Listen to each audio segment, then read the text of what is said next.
विराजित मुनि प्रवर को वंदन। आगम मुनि जी, संथारा साधक श्री सोहन राज जी, उपस्थित बंधुओं तथा बहनों, आज मुझे एक प्रसंग की स्मृति हो रही है।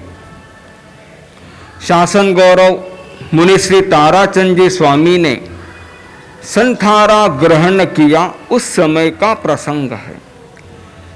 मुनिश्री उस दौरान जनता को, श्रावकों को दर्शन देने के लिए पंडाल में पधारते थे।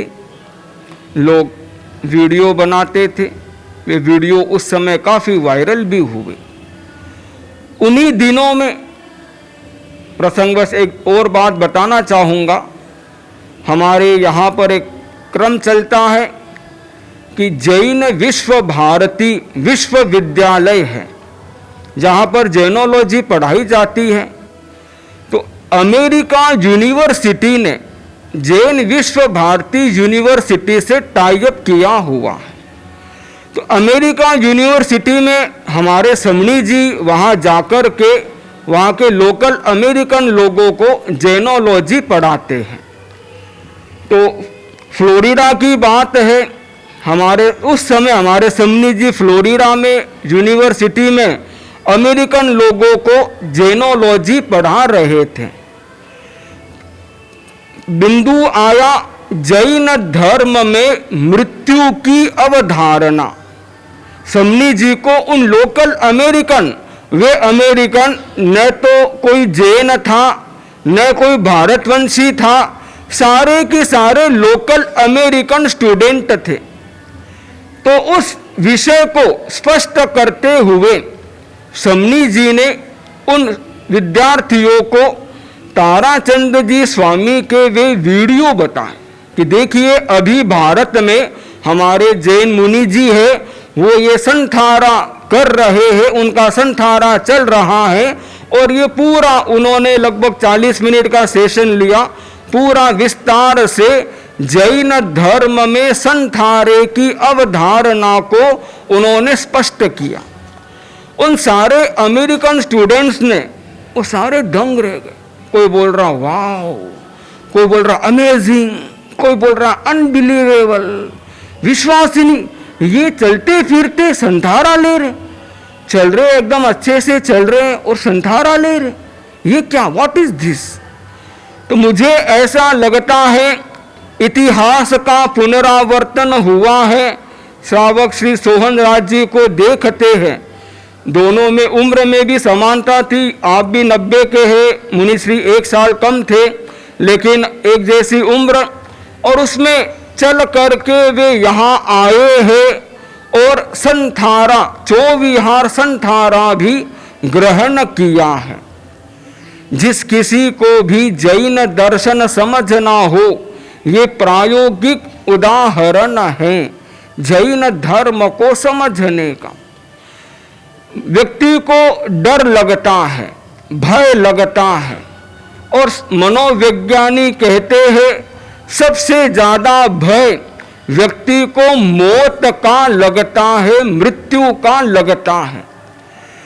आचार्य श्री महाप्रज्ञ जी ने अपने एक लेख में इसी बात को स्पष्ट करते हुए कहा कि मौत का भय क्यों लगता है, उनके कारणों की मीमांसा की। एक कारण उन्होंने बताया कि मृत्यु का भय इसीलिए लगता है कि व्यक्ति के मन में यह विचार, यह भाव पनपते हैं कि मरने के बाद ये जो मेरे रिश्तेदार है, मेरे प्रिय बंधु है, मेरे अपने हैं, मेरी जमीन जायदाद है, इनका वियोग हो जाएगा, ये मेरे से दूर हो जाएंगे। यह मरने के भय का एक कारण है। दूसरा कारण उन्होंने बताया कि आदमी अपनी कल्पनाएं करता है। यहाँ उपस्थित लगभग सभी व्यक्तियों ने अपने भविष्य के संदर्भ में कल्पनाएं कर रखी है, मुझे ये करना है, मुझे ये करना है। इस तरह की कल्पनाएं प्रायशः सभी ने कर रखी है। और मृत्यु का मतलब है उन सारी कल्पनाओं से विरत होना, तो वो एक डर लगता है, भय लगता है कि मैंने जो सोचा, मैंने जो कल्पना की, वो अब पूरी नहीं हो पा रही है। और तो क्या, आचार्य प्रवर ने उदाहरण दिया कि रामायण काल का प्रसिद्ध उदाहरण है रावण का। रावण भी मरने के समय इसलिए दुखी था। दुख के कई कारणों की चर्चा हमारे भारतीय ग्रंथों में आती है, जिसमें एक कारण रावण के मरने का भय का एक कारण था कि उसने जो कल्पनाएं की थी कि मैं स्वर्ग तक सोने की सीढ़ियां बना दूंगा, ये करूंगा, वो करूंगा, वे कल्पनाएं पूरी नहीं हुई, इसीलिए उसे मरने के समय दुखी होना पड़ा। आज का दिन, जैसा कि ज्ञान जी ने कहा ही है, कितना पावन दिन है। और मेरा तो यह चिंतन है, जब हम जैन दर्शन के परिप्रेक्ष्य में भगवान श्री राम को देखते हैं, उनका कैवल्य महोत्सव का जो प्रसंग आता है, निर्वाण महोत्सव का जो प्रसंग आता है, वह प्रसंग सभी के लिए प्रेरणादायी प्रसंग है। जब उन्हें केवल ज्ञान हुआ, उस समय भी उनके इन्हीं चीजों की परीक्षाएं हुई। उनके, या यूं कहे कि उनके मन में उन सारी सांसारिक भौतिक माया जितनी भी है, वे उन माया से ऊपर उठ चुके थे। और यही कारण रहा वे एक आदर्श पुरुष बने हुए हैं। तो इसी चीज को, मनोविज्ञान के इसी पक्ष को भगवान महावीर ने एक प्रायोगिक रूप दिया, संथारे के रूप में, अनशन के रूप में, कि मृत्यु के समय यह जो व्यक्ति मौत को ललकारता है, अर्थात वह मृत्यु से होने वाले भय से विरत हो जाता है और वह इन सारे जो मनोविकार है, इनसे बहुत बहुत ऊपर उठ जाता है। मैं पिछले कई दिनों से बराबर श्री सोहन राज जी को देख रहा हूँ और हमारे पारिवारिक जन महावीर जी, पूनम चंद आदि भी बता रहे थे कि अब तो 4 तारीख के बाद से ही कहे, ऐसा लगता है कि बासा सोहन रासा एक तरह से निर्मोही बन चुके हैं। पारिवारिक जनों का जो मोह था या कोई रहा होगा, अब तो वो सारा मोह ऐसा लगता है कि मानो मोह से ऊपर उठ चुके हैं, मोह जीत बन चुके हैं। यह संथारे का एक व्यावहारिक निष्पत्ति है कि परिवार वालों के मोह से ऊपर उठ जाना, यह एक बिंदु रहा। और दूसरा बिंदु जो मैंने ताराचंद जी स्वामी से देखा, उनसे जाना, सीखा, समझा कि संथारे के समय उन्होंने हमें बताया था कि अब मुझे आत्मा भिन्न, शरीर भिन्न है, इसकी स्पष्ट अनुभूति हो रही है। हमारे धर्म करने का पहला बिंदु कहे या धर्माराधना का अंतिम बिंदु कहे, पहला बिंदु भी वही है, आत्मा भिन्न शरीर भिन्न की अनुभूति, और अंतिम बिंदु भी वही है, आत्मा भिन्न शरीर भिन्नता की अनुभूति। संथारा का जो साधक होता है वह, उसके लिए कहा जा सकता है, अधिकतम वह उस प्रयास में रहता है कि आत्मा और शरीर की भिन्नता की स्पष्ट अनुभूति होती रहे, ये आपकी भी अनुभूति होती रहे, आप वीतरागता की साधना तक पहुँचे। अब आचार्य प्रवर ने बहुत बड़ी कृपा की, हम लोग मुनि श्री सुमति कुमार जी स्वामी को पाली में भेजने का आदेश दिया।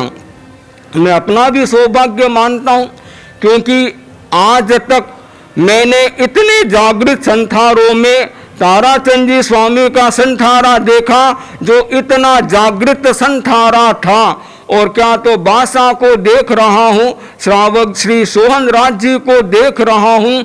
इतना जागृत संथारा, इतना जागरूक संथारा, यह संथारा वैष्णव शासन की प्रभावना का निमित्त बनता है। यह संथारा जिन शासन की प्रभावना का निमित्त बनता है, त्याग तपस्या की वृद्धि होती है। मैं देखता हूँ, मुझे बताया भी गया, लगभग 2200 लोगों ने त्याग प्रत्याख्यान किए हैं। आज का समय ऐसा समय जो त्याग के नाम से दूर भागता है।